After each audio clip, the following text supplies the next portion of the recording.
So, you've been memorizing Ukrainian vocabulary, you've been practicing your cases, you might even be shadowing native speakers, but when you actually try to have a conversation, you get that slightly confused look. Or even worse, they reply to you in English. Well, what if I told you it's probably not your accent? In this video, we are going to cover 7 invisible mistakes that are instantly giving you away as a foreigner, and more importantly, how to fix them. Let's get into it.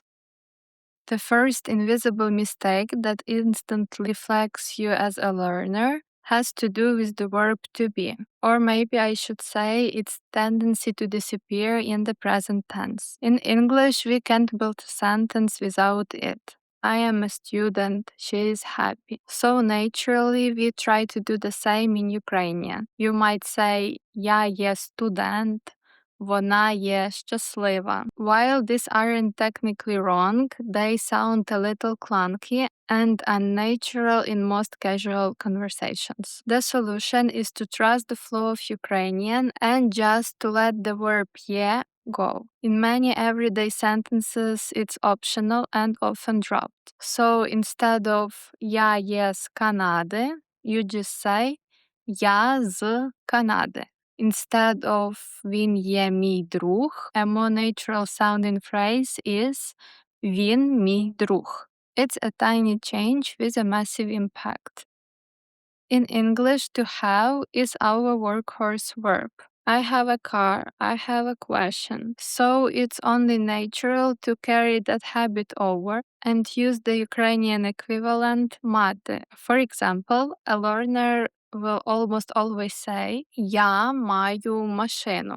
While this is grammatically correct and you'll hear it used, the far more common and natural sounding structure across most of Ukraine is у мене є. This literally means at me there is. So the native sounding way to express possession is у мене є машина. Instead of я маю сестру, you'll sound more natural saying у мене є сестра. So when do you use мати? It's often used to express obligation, like I have to or I must. For example, я маю це зробити.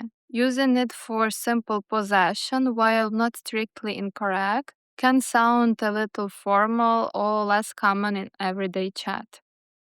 This mistake isn't about the words you choose, but how you say them. Take a simple yes-no question in English. The tone rises at the very end. In Ukrainian, the intonation often peaks at the most important word, which might not be at the end at all. Let's take ти йдеш в магазин. A learner might say it flatly with a little rise on магазин.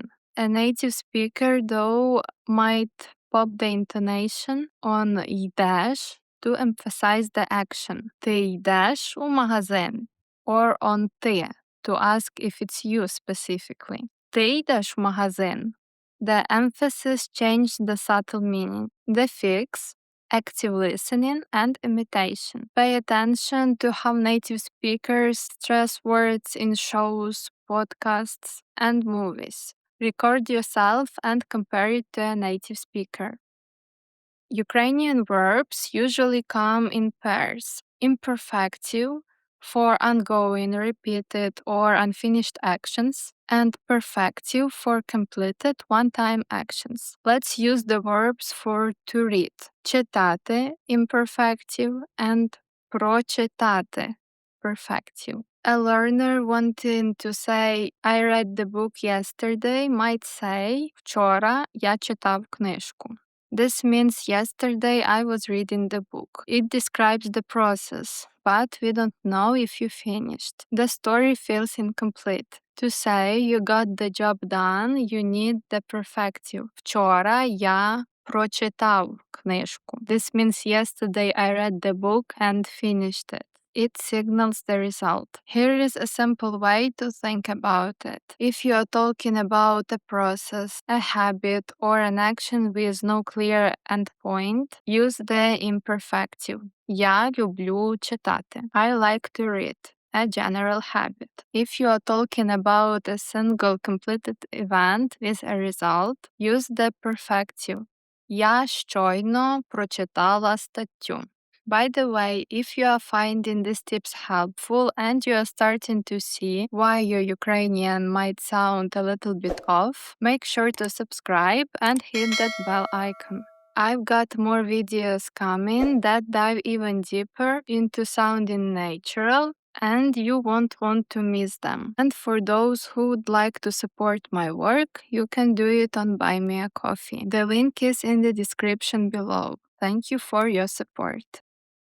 This is a pronunciation mistake your brain might not even notice, but it's crystal clear to a native speaker. Ukrainian has a critical difference between hard and soft consonants. You can find the video that tells their difference on my channel. The link is in the description below. The fix is a two-step process: ear training and mouth gymnastics. First, you have to train your ears to even hear the difference. Listen to the word pairs like ser and seal over and over. Second, you have to practice making the sounds, shadowing a native speaker, repeating what they say in real time is incredibly powerful for this.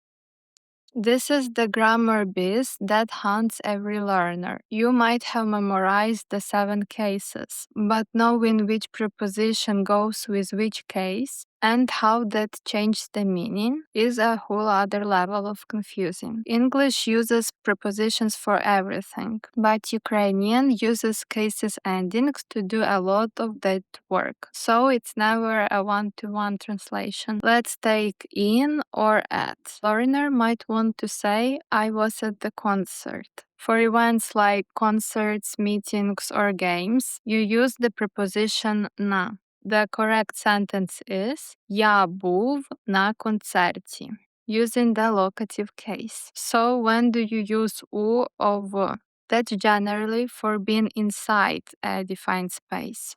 Like Я була в магазині. And it gets deeper. The preposition з can mean from or with. There are no easy shortcuts here. When you learn a new noun, don't just learn the word. Learn it in a phrase. Use flashcards for full phrases. Йти на роботу. Бути в школі. Говорити з другом.